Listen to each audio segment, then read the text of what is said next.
من الشیطان الرجیم بسم اللہ الرحمن الرحیم الحمد للہ الذی جعلنا من المتمسکین بولایت علی بن ابی طالب الصلوات الحمد للہ الذی جعلنا من المتمسکین بولایت علی بن ابی طالب الحمد للہ الذی جعلنا من المتمسکین بولایت آل محمد صلوات اللہم صلی علی محمد وآل محمد الحمد للہ الذی جعلنا من الباکین علی الحسین الغریب الحمد للہ رب العالمین والصلاة والسلام علی اشرف الانبیاء والمرسلین نبی کی ذات پہ بلند صلوات اللہم صلی علی محمد ثم الصلاة والسلام علی وزیرہ ومشیرہ وخلیفتہ ووارث علمہ علم الاولین والآخرین عظمت علی بلند صلوات اللہم صلی علی محمد ثم الصلاة والسلام علی التی صدیقۃ بالاقوال التی طاہرۃ بالافعال الراحة روح المصطفى وزوجة علي المرتضى عظمت زہرا بلند صلوات اللہم صلی علی محمد وآل محمد ثم الصلاة والسلام على أهل بيته الطيبين الطاهرين المنتجبين المنتخبين المعصومين المظلومين أما بعد فقد قال رسول الله صلى الله عليه وآله وسلم إن الحسين مصباح الهدى وسفينة النجاة بلند صلوات اللہم صلی علی محمد وآل محمد تمام تعریفیں اس اللہ کے لیے جو لائق تعریف ہے محتاج تعریف نہیں سبحان اللہ حمد ہے اس محمود کے لیے جو لائق حمد ہے محتاج حمد نہیں وہ معبود برحق کائنات کا ذرہ ذرہ جس کی عبادت کرتا ہے وہ لائق عبادت ہے محتاج عبادت نہیں اس کی دلیل کیا ہے کہ اگر ہم نہ ہوتے تو کون عبادت کرتا اگر ہم سجدہ نہ کرتے تو کون سجدہ کرتا یہ ہمارا تکبر ہوتا ہے نا اس کی دلیل یہ ہے کہ وہ ہماری عبادت کے لائق نہیں جس اللہ کے سامنے رسول جھکتا ہو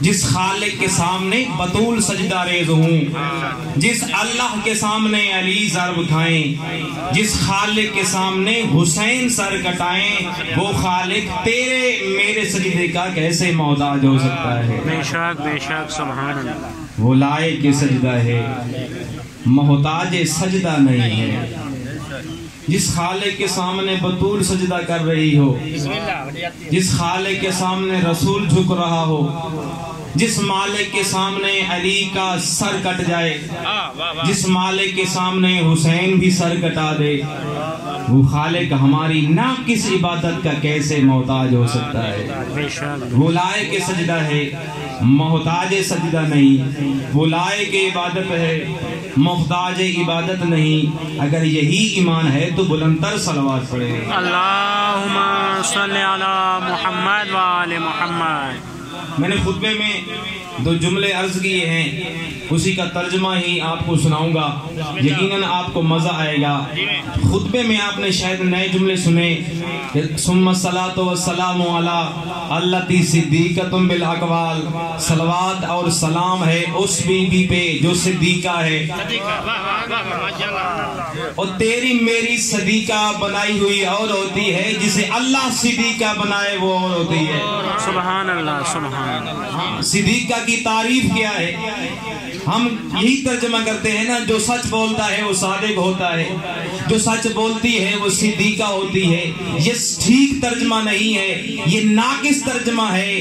ہماری علم کی کمی کی وجہ سے ہم یہی کہتے ہیں جو سچ بولتا ہے وہ صدیق ہوتا ہے یا وہ صدیقہ ہوتی ہے۔ ایسی بات نہیں ہے۔ معصوم فرماتے ہیں صدیقہ وہ ہوتی ہے جو بولتی ہے وہ سچ ہوتا ہے، یہ نہیں وہ سچی ہوتی ہے، نہیں، بلکہ جو بولتی ہے وہ سچ ہوتا ہے۔ کائنات کا ہر فرد جب بولتا ہے، بولنے کے بعد پتہ چلتا ہے کہ سچ بولا ہے یا سچ نہیں بولا۔ لیکن صدیقہ اسے کہتے ہیں جو بولتی ہے وہ سچ ہوتا ہے۔ آپ دلیل مان سکتے ہیں کہ مولوی صاحب یہ کیا بات کرتی کہ جو بولتی ہے وہ سچ ہوتا ہے؟ ہاں دلیل موجود ہے کہ عید کا موسم آیا، ہر مسلمان کے، میں تھوڑا ترجمہ تبدیل کر دوں، الفاظ کو تبدیل کروں، ہر صحابی کے بچے نے نیا لباس پہنا۔ حسنین نے نیا لباس دیکھ کے کہا اماں ہمارا لباس کہاں ہے؟ اللہ اکبر۔ بی بی نے فرمایا حسنین تم جہاں سے آئے ہو لباس وہاں سے آئے گا، وہ دنیا والوں کے بچے ہیں، تم جنت والوں کی اولاد ہو، وہ دنیا والوں کی اولاد ہیں، وہ دنیا کا لباس پہنیں گے۔ حسنین تمہارا لباس درزی کے پاس ہے، تمہارا لباس درزی کے پاس ہے۔ سارے مسلمانوں کے سامنے ہاتھ جوڑ کے عرض کرتا ہوں، کیا کوئی تاریخ میں بتا سکتا ہے کہ حسنین کی ماں نے بازار سے لباس خریدا ہو یا درزی کو دیا ہو؟ نہ لباس بازار سے خریدا نہ درزی کو دیا۔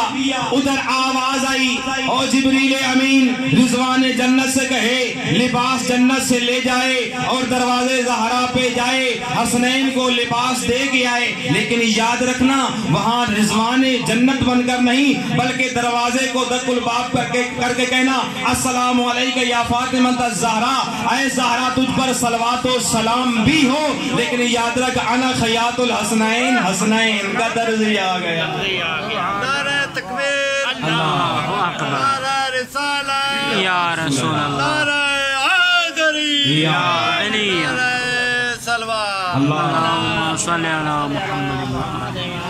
اب تاریخ گواہ ہے زہرا نے نہ لباس لیا تھا نہ درزی کو دیا تھا۔ صدیقہ وہ ہوتی ہے جو بولتی ہے وہ سچ ہوتا ہے۔ ہاں التی طاہرۃ بالافعال، یہ دوسرا جملہ ہے۔ ثم الصلاۃ والسلام علی التی طاہرۃ بالافعال، ہم یہ ترجمہ کرتے ہیں کہ بی بی طاہرہ ہے، یقیناً طاہرہ ہے۔ طاہرہ کسے کہتے ہیں؟ جو پاک ہوتی ہے۔ یہ ترجمہ ناقص ہے، طاہرہ اسے کہتے ہیں جو کرتی ہے وہ پاک ہوتا ہے، کبھی کبھی پاک نہیں ہوتی، جو کرتی ہیں وہ پاک ہوتا ہے۔ کیا کوئی ایسی ماں ہے جس کی گود میں بچہ آئے اور پاک رہ جائے؟ آپ سمجھ گئے ہیں شیعان حیدر کرار حسین کو ماننے والے، یہ کیسے ہو سکتا ہے کہ کوئی اشارہ کرے سمجھ نہ جائے؟ 15 رمضان مبارک کا دن تھا، شام تھی، بی بی روزے کی حالت میں تھی، گود میں حسن مجتبیٰ کا نور چمکا، گود زہرا میں حسن مجتبیٰ کا نور چمکا۔ اب بتاؤ بی بی نے کیا روزہ توڑ دیا تھا؟ کیا بی بی نے عبادت چھوڑ دی تھی؟ کوئی ماں ایسی نہیں ہے جس کا روزہ بھی باقی رہ جائے اور عبادت بھی مکمل کرے۔ یہ واحد خاتون سیدۃ النساء العالمین حسنین کی ماں ہے اور علی کی بیوی ہے اور رسول کی بیٹی ہے، جس کی گود میں بچہ بھی ہے، نہ روزہ ٹوٹا ہے نہ مصلی چھوٹا ہے۔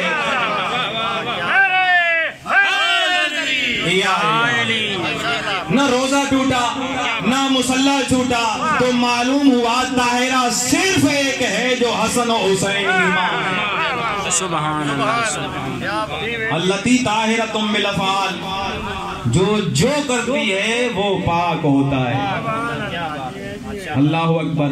ویسے شریعت نے کہا جس کی ماں کی گود میں بچہ آ جائے اسے حیض نفاس ہوتا ہے، کم سے کم ایک لحظہ، زیادہ سے زیادہ 10 دن تک حیض آتا ہے، لیکن ہم اس کو اتنی پلیدگی سمجھتے ہیں، معاشرے رسم بنا دی کہ 40 دن اس کا کھانا بھی نہ کھاؤ۔ 40 دن تک یہ رسم بن گئی ہے کہ 40 دن یہ پلید رہتی ہے، حالانکہ اسلام نے 10ویں دن کے بعد کہا کہ تو پاک ہے۔ دیکھو جب جس کے یہاں بچہ گود میں آتا ہے ہم 40 دن تک اسے نجس سمجھتے ہیں۔ آؤ دیکھو طہارت زہرا، آؤ دیکھو طہارت حسن مجتبی۔ اللہ اکبر۔ وہی حسین ہے جس کے بارے رسول نے فرمایا ان الحسین مصباح الہدی وسفینۃ النجاۃ۔ رسول فرماتے ہیں یہ یہاں کی بات نہیں ہے، عرج بی الی السماء رأیت مکتوبا علی العرش۔ رسول نے فرمایا جب مجھے معراج کرائی گئی میں نے معراج پہ جانے پہ عرش دیکھا، لکھا ہوا تھا ان الحسین مصباح الہدی وسفینۃ النجاۃ۔ میں نے وہاں دیکھا تھا۔ اب میں عقیدت کی بنیاد پہ کہتا ہوں یہ کب لکھا ہوگا؟ جب سے عرش بنا ہوگا تب سے لکھا ہوا ہوگا، جب سے عرش بنا ہوگا۔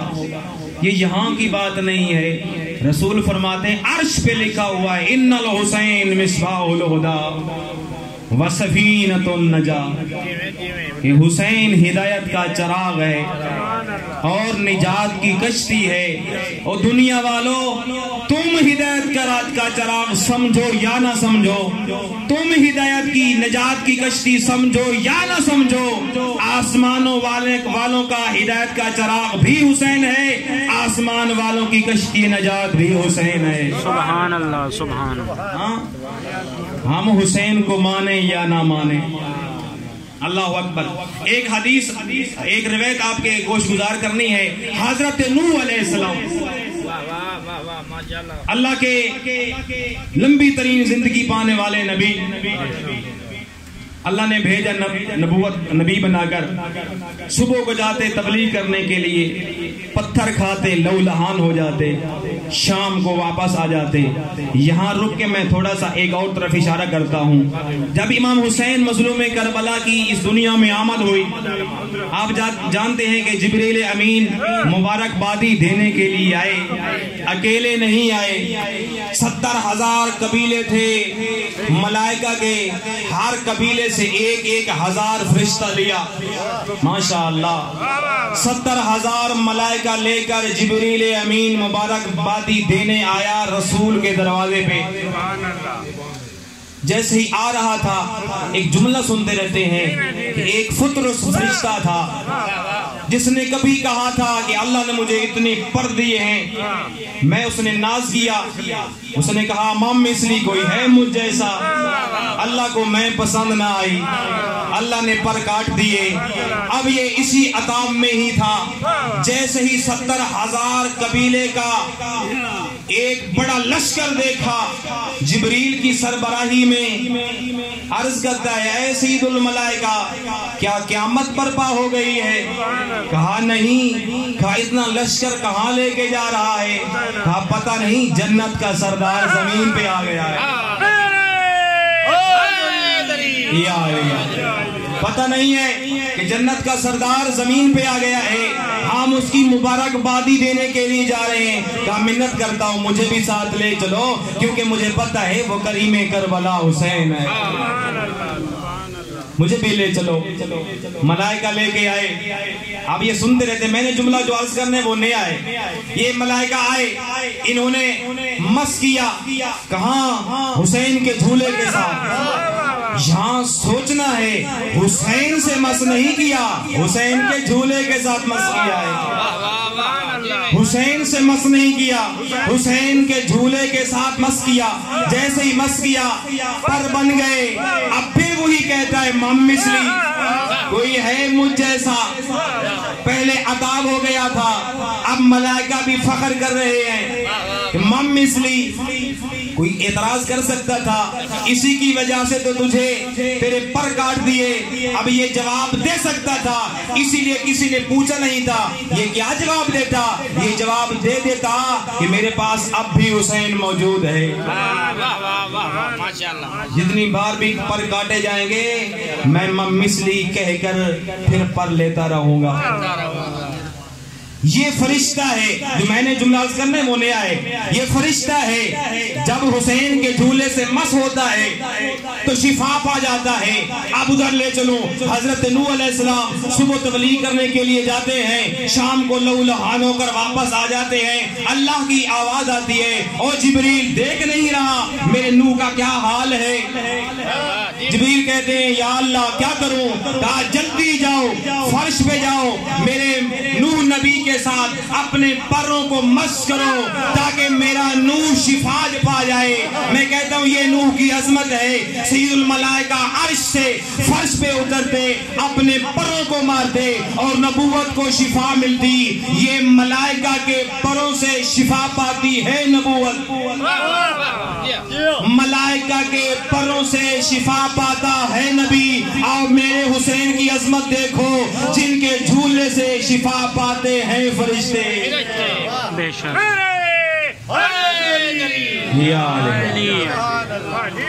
حسین سے نہیں، حسین کے جھولے سے. اللہ اکبر. ملائکہ کے پروں سے نبوت کو شفا ملتی ہے، امامت کے جھولے سے فرشتے کو شفا ملتی ہے. گھبرائے تو نہیں بیٹھے؟ ماشاءاللہ. اگر گھبرا نہیں تو بلندر صلوات پڑھیں. اللہم صلی علی محمد وآل محمد. یہ وہی حسین ہے. اب دیکھیں جب بھی کوئی صحابی رسول کی خدمت میں آتا تو کہتا تھا بے ابی انت و امی یا رسول اللہ، اے رسول میرے ماں باپ آپ پر قربان ہو جائیں. جب بھی کوئی رسول آتا، جب بھی کوئی صحابی رسول آتا کہتا تھا بے ابی انت و امی یا رسول اللہ، یا نبی اللہ، اے اللہ کا نبی ہمارے ماں باپ آپ پر قربان ہو جائیں. اللہ اکبر. جس پر پوری کائنات کے ماں باپ قربان ہو جائیں وہ سید الانبیاء ہے. اور سید الانبیاء کے سامنے جب بھی حسین آتے رسول فرماتے بے ابی انت و امی یا حسین، اے حسین تجھ پر میرے ماں باپ قربان ہو جائیں. سبحان اللہ سبحان اللہ. اللہ اکبر. تجھ پر میرے ماں باپ قربان ہو جائیں. یا زین السماوات والارضین، اے زمینوں اور آسمانوں کی زینت میرا حسین. سبحان اللہ. اللہ اکبر. صحابی نے سوال کیا یا رسول اللہ آپ سے بھی بڑھ کے کوئی ہے جو زمینوں اور آسمانوں کی زینت ہو؟ ہاتھ دیکھ نہیں رہا. میں دین ہوں تو حسین وارث دین ہے. میں دین کو پہنچانے والا ہوں تو حسین محافظ دین ہے. اللہ اکبر. حسین ہے زمینوں اور آسمانوں کی زینت. اللہ اکبر. کون حسین؟ وہ حسین جس کو گود میں بٹھا کے کہتے تھے یا سید ابن سید و ابو سادہ، اے حسین تو سید ہے، ایک سید کا بیٹا ہے اور قیامت تک آنے والی سادات کا باپ ہے. بے شک بے شک. اللہ اکبر. میں ایک اور جانب لے چلتا ہوں. کون حسین؟ وہ حسین جس کے بارے میں فرمایا مظلوم حسین کے نانا نے، حسن بھی موجود تھے حسین بھی موجود تھے، اور امام حسن مجتبی کے بارے میں سارے مسلمان کہتے ہیں کہ حسن امن پسند اور صلح پسند امام تھا. نعوذ باللہ من ذالک. مظلوم کے بارے میں کہتے ہیں کہ یہ ہٹ دھرم تھے، ضدی مزاج تھے، رسول کی حدیث کو بھول گئے. رسول نے فرمایا تھا الحسن والحسین امامان خاداہما او کاماہما. میرا حسن میرا حسین دونوں امام ہیں، چاہے قیام کریں چاہے خاموش ہو جائیں. دونوں امام ہیں. یہ حالات کے اختلاف کی وجہ سے فیصلے مختلف ہوئے، ورنہ حسین کی جگہ پہ حسن ہوتے حسن جنگ کرتا، اگر حسن کی جگہ پہ حسین ہوتے حسین صلح کرتے. بے شک بے شک. دونوں معصوموں کی یکسوئی کیسے ہے؟ دونوں امام امام ہوتے ہیں. آپ سنتے رہتے ہیں کہ جب بھی رسول اعظم کے دور میں ایک شامی مرد نے وضو کر رہا تھا، حسن و حسین دونوں شہزادے تھے. دونوں شہزادوں نے دیکھا کہ سفید ریش ہے، وضو غلط کر رہا ہے. ہم جیسا کوئی مولوی ہوتا تو یہی کہتا چٹی داڑھی تھی گئی، وضو کرنے کا طریقہ بھی نہیں آتا. ہم یہی کہتے کہ عزادار بھی ہے، ماتمدار بھی ہے، 40 سال کا بانی بھی ہے، وضو کرنے کا طریقہ نہیں آتا. یہ مولوی کا انداز ہے، امام کا انداز ایسے نہیں ہے. شہزادوں نے دیکھا کہ شیخ کا وضو ٹھیک نہیں. دونوں شہزادے قریب آئے، کہا یا شیخ، ہم دونوں بھائی وضو کرتے ہیں، ہمارا وضو دیکھ کر بتانا کس کا وضو ٹھیک ہے. دیکھ کر بتانا کس کا وضو ٹھیک ہے. امامت یکساں ہوتی ہے، آداب افعال کردار میں امامت بالکل معصوم ہوتی ہے، ایک ذرہ برابر فرق نہیں ہوتا. شیخ نے کہا شہزادوں کرو وضو. شہزادوں نے وضو کرنا شروع کیا.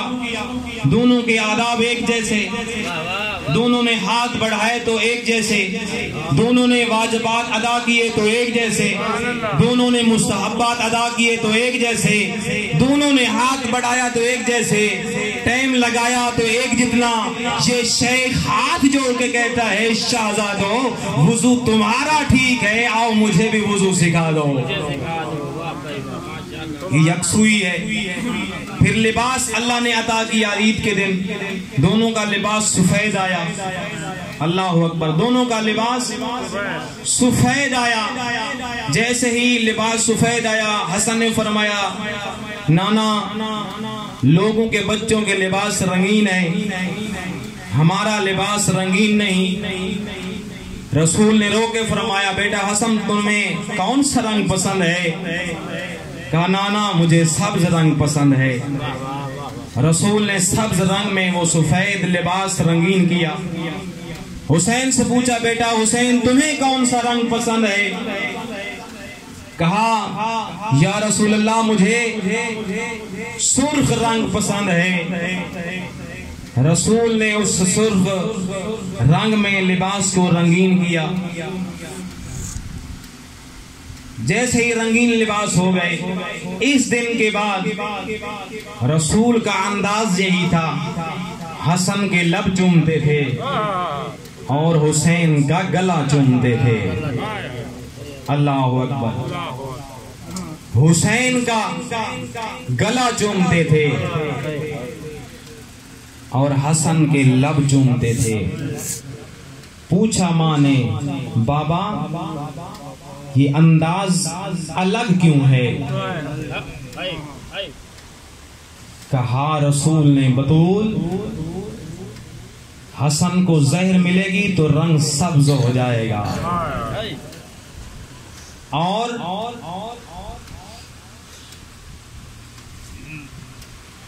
حسین کو پیاسا بے گور و کفن کربلا کے تپتے ہوئے صحرا میں مسلمان چھوڑ کے چلے جائیں گے. جب جنگ صفین ہوئی تھی نا، جنگ صفین کی واپسی کے بعد مولا کائنات اسی کربلا کی زمین پہ رکے اور کہا انا للہ و انا الیہ راجعون.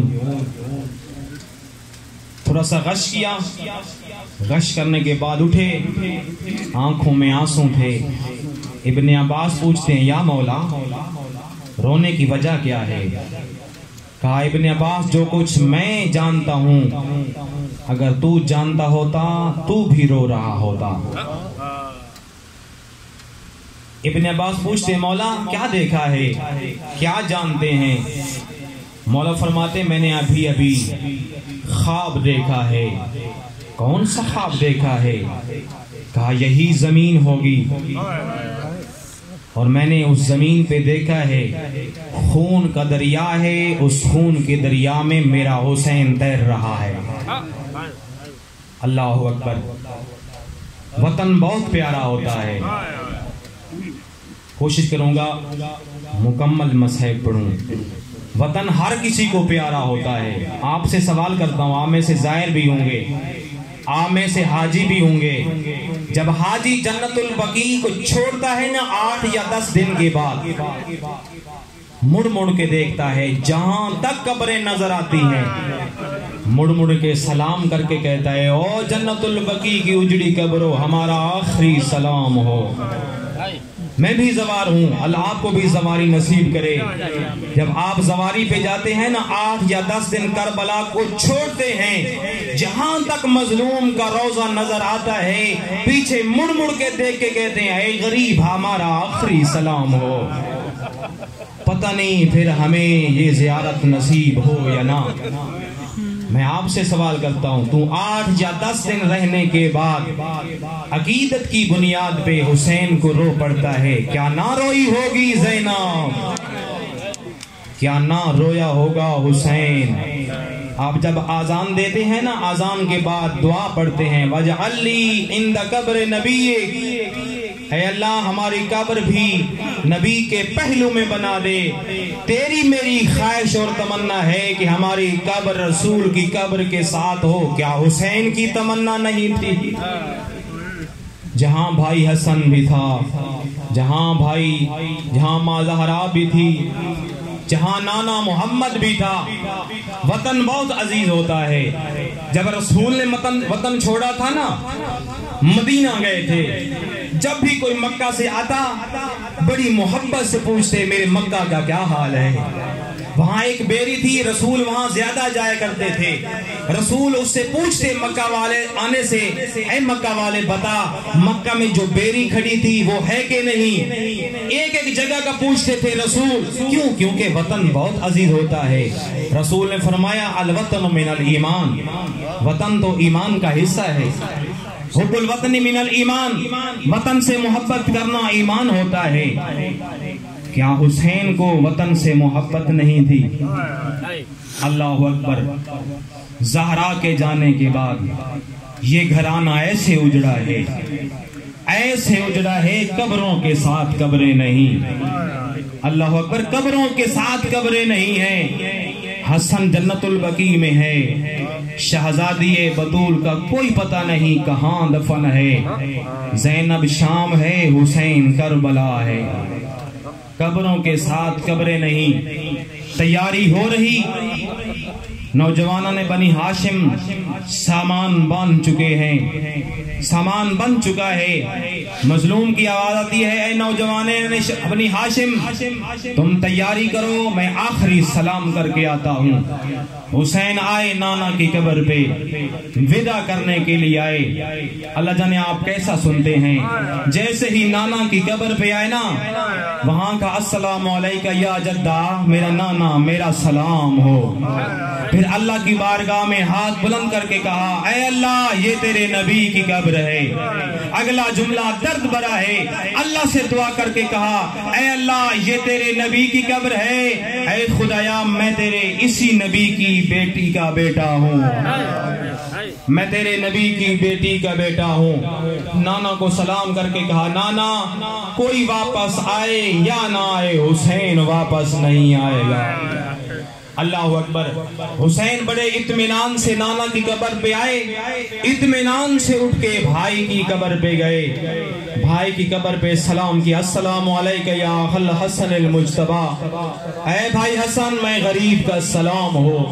اے حسن بالکل یہ مظلومیت ہے کہ تیرے جنازے میں تیر لگے، میں کنجوسی نہ کروں، میں کہہ سکتا ہوں حسین نے کہا ہوگا امت نے حسن کے جنازے میں تیر مارے ہیں، میرا جنازہ تیروں پہ ہوگا۔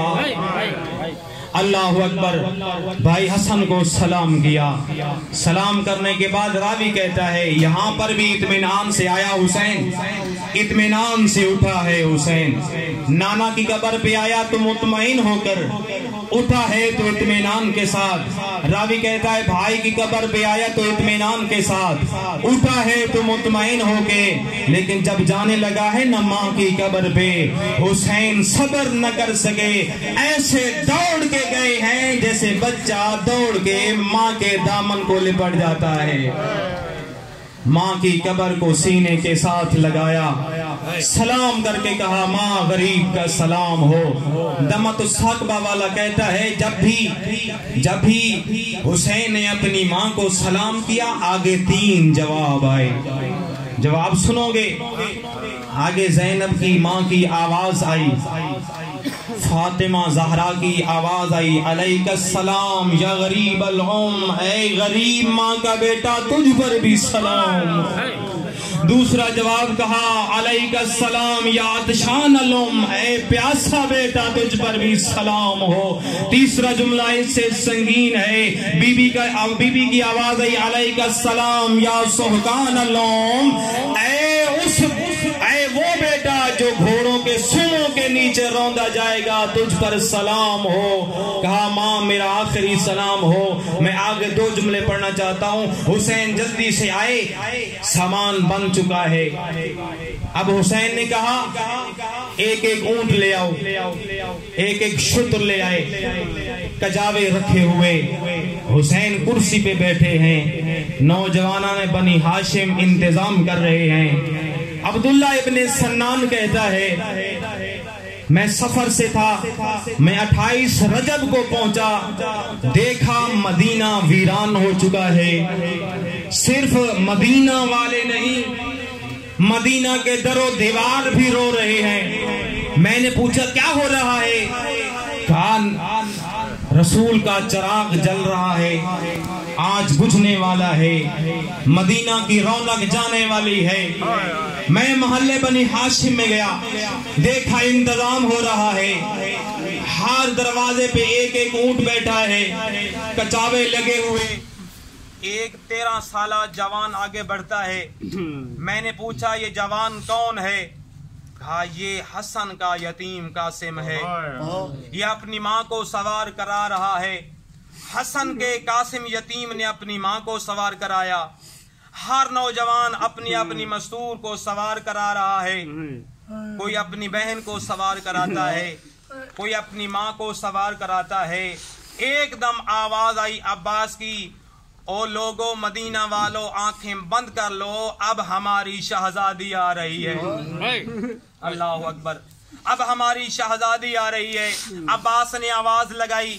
عبداللہ ابن سنان کہتا ہے میں وہ منظر دیکھ رہا تھا, ایک برقے والی بی بی بیت الشرف سے برآمد ہوئی, حسین سے کرسی چھوٹی, تعظیم کے لیے کھڑے ہوئے. عباس نے سہارا دیا, علی اکبر نے نالین سنبھالی, اونو محمد نے پردے سیدھے کیے. وہ شہزادی سوار ہونے لگی. عباس نے کہا اے زینب میرا سہارا لے کے سوار ہو جاؤ. میں کہتا ہوں یہ بی بی یہ مدینہ ہے. اے کاش عباس تم ہوتے شام غریباں. اور دیکھ رہی تھی زینب نظرت یمیناً و شمالا, کوئی سوار کرانے والا نہیں تھا. عباس کی طرف مخاطب وہ کہتی ہے بھیا عباس آج آ جاؤ مجھے سوار کراؤ. اللہ اکبر. یہ قافلہ تیار ہونے لگا, قافلہ تیار ہوا. حضرت ام ہانی آگے بڑھی, امام حسین کی پھوپھی. کہا بیٹا حسین میں نے سنا ہے کہ آپ سفر پہ جا رہے ہیں. کہا ہاں پھوپھی اماں میں سفر پہ جا رہا ہوں. کہا روکتی نہیں ہوں, سفر پہ بے شک چلے جاؤ, لیکن یہاں اہل بیت کے گھرانے میں ایک عجیب انداز ہے. جب تیرے نانا کا جنازہ اٹھا میں نے جنات کے رونے کی آوازیں سنی. جب تیری ماں کا جنازہ اٹھا جنات کی عورتوں نے نوحہ کیا. جب تیرے بھائی حسن کا جنازہ اٹھا میں نے جنات کے رونے کی آوازیں سنی. جب تیرے بابا کا جنازہ اٹھا میں نے عجیب عجیب گریہ سنا. آج 2-3 دن ہو گئے ہیں پھر وہی آوازیں سن رہی ہوں. کوئی نئی مصیبت آنے والی ہے, روکتی نہیں ہوں لیکن چند دن سفر ملتوی کر لو. حسین نے فرمایا پھوپھی اماں یہ امر الہی ہے، میں نے یہ سفر کرنا ہے، یہ مقدر ہو چکا ہے۔ بی بی نے ہاتھ جوڑ کر کہا اگر جانا ہی ہے نا پھر عراق نہ جائیں، جانا ہی ہے نا پھر عراق نہ جائیں۔ حسین نے فرمایا یہ مقدر ہو چکا ہے۔ اب وہ بی بی آئی جس نے ماں بن کے پالا تھا، ام المومنین حضرت ام سلمہ آگے بڑھی، کہا فرزند رسول میں نے سنا ہے تو سفر کی تیاری کر چکا ہے۔ کہا ہاں نانی اماں میں سفر کی تیاری کر چکا ہوں۔ ام سلمہ نے کہا میں نے تیرے نانا سے سنا ہے کہ تو عراق جائے گا، عراق کا ایک علاقہ ہے جس کا نام کرو بلا ہے، وہاں تجھے 3 دن پیاسا مارا جائے گا۔ حسین آگے بڑھے، کہا نانی اماں تجھے صرف نانا نے خبر دی تھی، اگر تیرا دل چاہے تو کربلا دکھا دوں، کربلا کا منظر دکھا دوں۔ تو بی بی نے فرمایا ہاں مجھے کربلا کا منظر دکھائیں۔ اب کیا سنو گے، امام ہوتا ہے، امام نے حکم دیا، زمین سمٹ گئی، امام نے 2 انگلیوں کا اشارہ کیا، کربلا قریب آئی۔ بی بی سے کہا نانی اماں اب دیکھو یہ کربلا ہے، کہا نانی اماں یہ دیکھو کربلا ہے، تھوڑا سا اور آگے دیکھو یہ فرات ہے، کہا یہ فرات ہے جہاں میرے بھائی عباس کے بازو قلم ہو جائیں گے، کہا تھوڑا سا اور آگے دیکھو یہ وہ جگہ ہے جہاں میرے علی اکبر کے کلیجے میں برچھی لگے گی، کہا نانی اماں اگر صبر کر سکو تھوڑا سا آگے دیکھو یہاں میں علی اصغر کو ذبح کرواؤں گا، کہا نانی اماں اگر صبر کر سکو تھوڑا سا آگے دیکھو میرا قاسم یہاں شہید ہو جائے گا، میرے قاسم کی لاش پامال ہو جائے گی۔ ام سلمہ رو رہی تھی، کہا نانی اماں اگر صبر کر سکو تھوڑی سی آگے جگہ دیکھو یہاں میرا لاشا پامال ہو جائے گا۔ فرمایا نانی اماں اگر صبر کر سکو تو آخری جملہ ہے، بی بی نے فرمایا صبر کرتی ہوں، بتاؤ حسین کربلا کا تعارف کرواؤ۔ حسین نے فرمایا تھوڑا سا آگے دیکھو یہ وہ جگہ ہے جہاں میری بہن زینب دیکھتی رہے گی، مجھ پہ ضربیں چلتی رہے گی۔ حسین نے فرمایا جب میں مارا جاؤں گا تھوڑی سی آگے جگہ دیکھو 11 محرم کو زینب یہاں سے رسیاں پہنیں گی۔ لعنت اللہ علی القوم الظالمین وسيد الذين ظلموا وأيديهم قلبا